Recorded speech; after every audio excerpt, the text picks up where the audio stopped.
Bonjour, nous sommes le vendredi 30 janvier 2015. Nous avons maintenant des salons, différents salons qui sont à Paris, qui nous intéressent, que nous allons filmer. Le salon du bien-être, le zen, Parapsy, etc. Donc on va vous faire visiter dans notre chaîne beaucoup de nouveaux visages, qui changera de me voir tout le temps. Et je vais vous parler d'astrologie aujourd'hui, et de la période dans laquelle nous sommes actuellement, justement. Et il semble que les choses se durcissent, si vous voulez, hein, avec la conjonction. Nous sommes dans une phase conjonctionnelle. Quand je dis phase conjonctionnelle, je veux dire pas au sens où je l'ai entendu autrefois. Phase conjonctionnelle, c'est au moment où la conjonction est en train de se faire. Hein. Bon, on ne peut pas non plus déterminer la fenêtre, mais enfin, c'est le point d'impact, c'est la conjonction. Et bien entendu, avant, un petit peu après, mais il faut circonscrire cette conjonction. Je ne peux pas vous dire exactement comment, mais enfin, en tout cas, autour de la conjonction. Il peut y avoir des gens qui anticipent davantage ou qui restent davantage marqués. Bon. Mais en tout cas, nous sommes en plein dans l'œil du cyclone, si on peut dire. C'est-à-dire qu'en fin de compte, on l'a vu, il faut étaler sa force. C'est le moment de l'épreuve de force. On ne peut plus obtenir les choses à l'amiable, on ne peut plus comme ça laisser passer. Il faut montrer ce qu'on est capable de faire et ne pas hésiter à passer par une certaine de contrainte de ce qu'il faut faire, de ce que l'autre doit faire. On ne peut plus faire confiance à un état d'esprit comme ça, qui serait sociable, qui serait raisonnable, qui serait civique. Il faut mettre l'accent, il faut se donner les moyens d'imposer, de contraindre à une certaine façon de faire, et donc plus simplement d'utiliser des modes d'expression qui sont relativement insignifiants dans tous les sens du terme. Voilà ce que je pense, et c'est là qu'il y a des tournants. Par exemple, dans le cas des rapports entre le sud de l'Europe et le nord de l'Europe, on est à la veille, on est dans une épreuve de force qui jusqu'à présent n'avait pris que des formes un petit peu, comme on dirait, modérées, affleurées, mouchetées, comme on dit, je crois, et qui maintenant va prendre une dimension plus puissante, plus radicale. C'est-à-dire qu'on n'est plus en train de dire s'il vous plaît, on vous prie d'eux, etc. Mais il faut effectivement montrer ce qu'on est capable de faire et montrer qu'on ne passera pas comme ça si facilement sur des points qui nous paraissent essentiels. Alors évidemment, chacun doit montrer ce qu'il est capable de faire, parce que chacun doit... Alors effectivement, là, c'est que le meilleur gagne, en quelque sorte. Celui qui a le plus de moyens, celui qui a le plus de conviction, va forcément l'emporter sur le plus faible, hein, alors que jusqu'à présent, les plus faibles avaient pu penser qu'ils pouvaient sortir leur épingle du jeu. Bon. C'est une hypothèse que je lance. Voilà. Je pense qu'actuellement, c'est cela, c'est la prime au plus fort. Alors, il en revient aussi. Vous savez que l'Europe a d'autres enjeux et d'autres défis que la question grecque ou que la question du sud méditerranéen. Elle a aussi le défi de la Russie. Et récemment encore, je crois aujourd'hui, les Russes ont conseillé aux Européens d'arrêter leur pression, d'arrêter leurs mesures, etc. Justement, c'est ça, toute la question est là. On est en plein dans les rapports de force. Le mot-clé, je dirais, de la conjonction, et quand je dis conjonction, vous comprenez bien que ça veut dire Saturne conjoint avec Antares, conjoint ou avec Régulus, ou avec Fomalhaut, ou avec Aldébaran. Le mot-clé, c'est le rapport de force. C'est l'évolution du rapport de force avant et après la conjonction. Rapport de force beaucoup plus dur, beaucoup plus puissant et beaucoup plus déterminant et beaucoup plus concluant, en quelque sorte. C'est-à-dire que c'est plus, on n'est plus dans les palabres, dans les mots, on est dans la contrainte à proprement parler. Et à chacun, c'est un peu le struggle for life darwinien, à chacun de montrer ce dont il est capable, en fait. Alors, ça peut être problématique, car s'attaquer à quelqu'un, le mettre sous la contrainte, on va se dire, oui, mais ça va le rendre encore plus déterminé à nous refuser, à nous rejeter. Ben, pas forcément, pas forcément. Il y a parfois l'étalage de la force, les menaces, voire même le chantage, peuvent avoir des effets positifs et ne pas forcément avoir des effets catastrophiques. Et inversement, l'absence de menaces, de contraintes, peut avoir des effets tout à fait regrettables. On l'a vu, par exemple, avec le fameux histoire de Munich, etc. Enfin, il ne faut pas croire que la faiblesse soit une garantie de bonne entente et de paix et de respect de l'autre. C'est certainement pas le cas. En tout cas, ça allait davantage en phase avant la conjonction, loin de la conjonction. Effectivement, les choses peuvent être un petit peu plus ambiguës, un petit peu plus mesurées. Mais quand on se rapproche de la conjonction, ou en tout cas quand on n'en est pas trop loin, ni avant ni après, là, effectivement, on est dans les choses sérieuses, c'est le moment de vérité, et à chacun de montrer ce dont il est capable, et ce qu'il serait capable de faire. Sinon de le faire lui-même, en proprement parler, mais en tout cas, il faut montrer sa force, il faut montrer ses muscles, il faut faire des grandes manœuvres, il faut être dissuasif pour que l'autre s'écrase. Bon, on a vu ce qui s'est passé, par exemple, je ne sais pas, en 62 avec la crise de Cuba, par exemple, mais je donne cet exemple comme ça par hasard. Je veux dire par là qu'il y a des moments où il faut effectivement, pour justement être dissuasif, ça me paraît fondamental.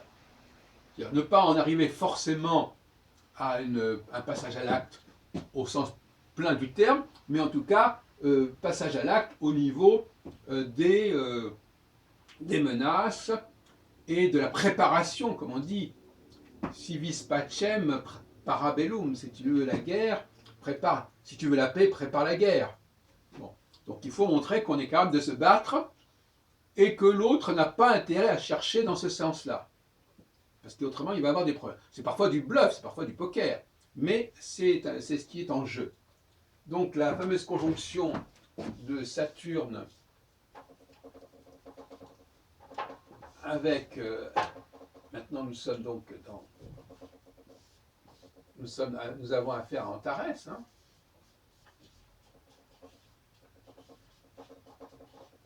C'est l'une des 4 étoiles fixes royales que va devoir rencontrer et féconder en quelque sorte Saturne. Eh bien, nous y sommes, parce que nous sommes autour de 0 degré Sagittaire. Et Antares est à 9 degrés du Sagittaire. Alors vous me direz, c'est bizarre parce que Antares est une étoile du Scorpion, c'est le cœur du Scorpion, donc de la constellation qui est avant le Sagittaire. Mais pour calculer Saturne, on est obligé d'utiliser des outils de travail qui, eux, situent les planètes autrement. Ils les calculent anthropiques. Donc on est obligé de jouer sur les deux plans, à la fois une étoile fixe qui est dans une constellation, et à la fois le découpage en 12 signes zodiacaux à partir du point vernal, et donc de l'équinoxe de printemps, qui est anthropique. Voilà. Mais enfin, c'est une gymnastique qu'il faut avoir. Il est clair que lorsque je dis que Saturne est à 9 degrés du Sagittaire, ça ne veut pas dire pour autant qu'il est... Ça veut dire qu'il est effectivement sur Antares, même si Antares est dans la constellation du Scorpion. C'est ce qu'on appelle plus ou moins la précession des équinoxes. Bon. Et ça, c'est une affaire bien connue, il n'y a pas de problème à ce sujet. Bon. Donc, nous avons cette affaire-là, ça se produit tous les 7 ans, n'est-ce pas? Voilà. En gros, il faut à peu près 7 ans, pour, par exemple, Saturne étant sur Antares, et bien dans 7 ans, il sera sur Fomalo. Et puis 7 ans après, il sera sur Aldébaran.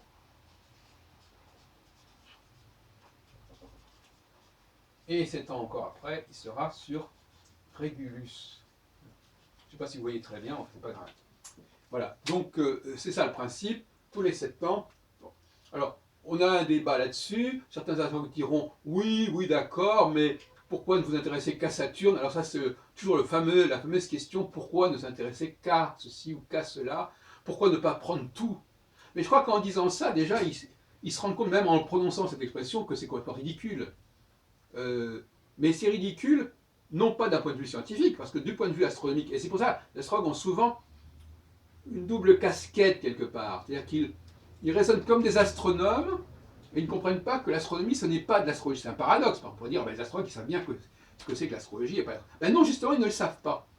Alors on ferait revenir, puisque nous sommes dans une démarche au niveau des signifiants et des mots, qu'est-ce que c'est que ce mot astronomie, et qu'est-ce que c'est que ce mot astrologie? Alors on ferait une rencontre entre des astrologues en disant, voilà, il y a le mot astrologie, qu'est-ce que vous y mettez dessus? Eh bien, beaucoup d'astrologues diront, ben, l'astrologie, c'est le prolongement de l'astronomie. L'astrologie se nourrit de l'astronomie, donc tout ce qui est astronomique a ipso facto signification en astrologie. Moi je dis absolument pas.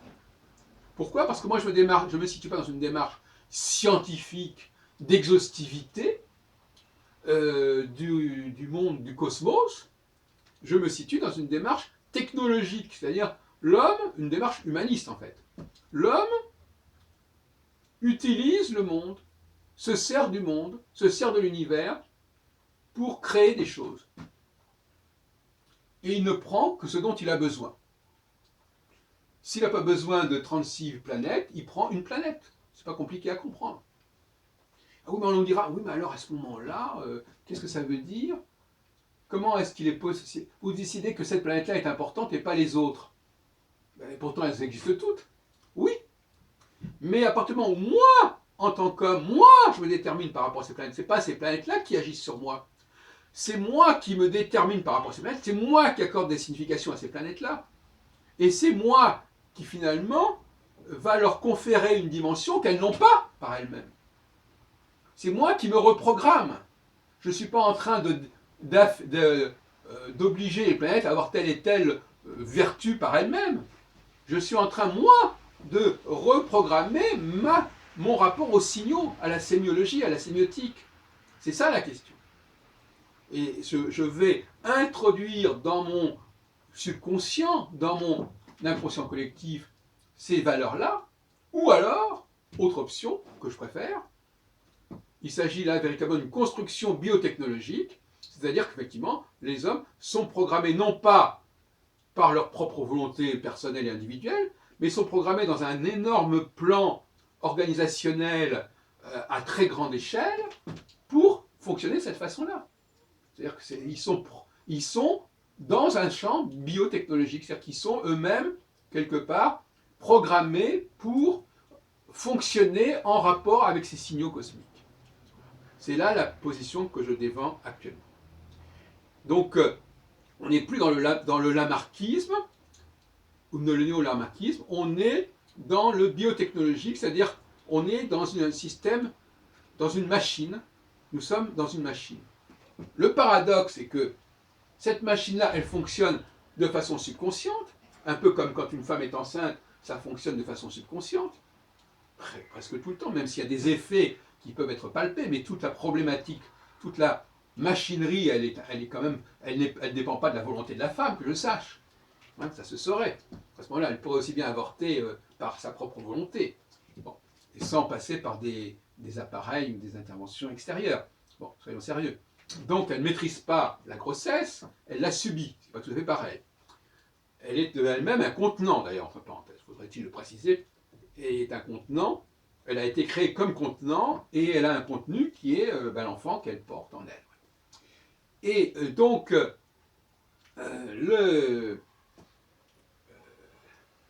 nous avons ainsi des signifiants qui prennent une dimension, ce sont des codes, ce sont des signaux au sens de Pavlov. Et justement, Pavlov, c'est intéressant parce que le chien de Pavlov, lui, quand il voit le signal auquel il a été programmé est en train de se profiler, en train de prendre forme, il commence à s'exciter. Hein. Même avant que le signal soit complètement réalisé. Ben, c'est un peu ça. On a un signal qui commence à se déclencher à la veille, en anticipation, avec le moment où le signal sera complètement scellé, c'est-à-dire au moment où l'alignement entre la planète et l'étoile sera absolu, si on peut dire. Encore que tout ça, ce ne soit que d'ordre du visuel, comme vous le savez très bien. Les planètes, Saturne n'est pas un satellite ni dans ta rêve, il pourrait d'ailleurs difficilement être le satellite de plusieurs étoiles, déjà c'est complètement fou, mais il n'est pas le satellite d'une étoile, en tout cas il est le satellite du Soleil, mais il n'est pas le satellite des étoiles auxquelles il se conjoint, ce qui a pu scandaliser aussi beaucoup de ces astronomes qui disent « mais ce que vous dites c'est absurde sur le plan astronomique ». On n'est pas en astronomie, on est dans un bricolage que l'humanité fait avec le cosmos visuel. Alors effectivement, visuellement, eh bien oui, la planète est là, les étoiles sont là, voilà, c'est ce qu'on a découvert depuis longtemps. Et c'est ce qui est intéressant. Le signal, on ne lui demande pas d'être réel au sens de la réalité astronomique ou cosmologique, on lui demande d'être visuel, d'être fonctionnel, on est dans le pragmatique. Donc alors c'est pour ça que les étoiles fixes ont été éliminées de l'astrologie du XXe siècle, et que des gens comme André Barbeau n'en tiennent absolument pas compte, pas plus que Nicolas, parce que pour eux, bien évidemment, le système solaire est une unité astronomique qu'il faut respecter, que les étoiles fixes ne font pas partie de ce système solaire, donc on les évacue, tout simplement.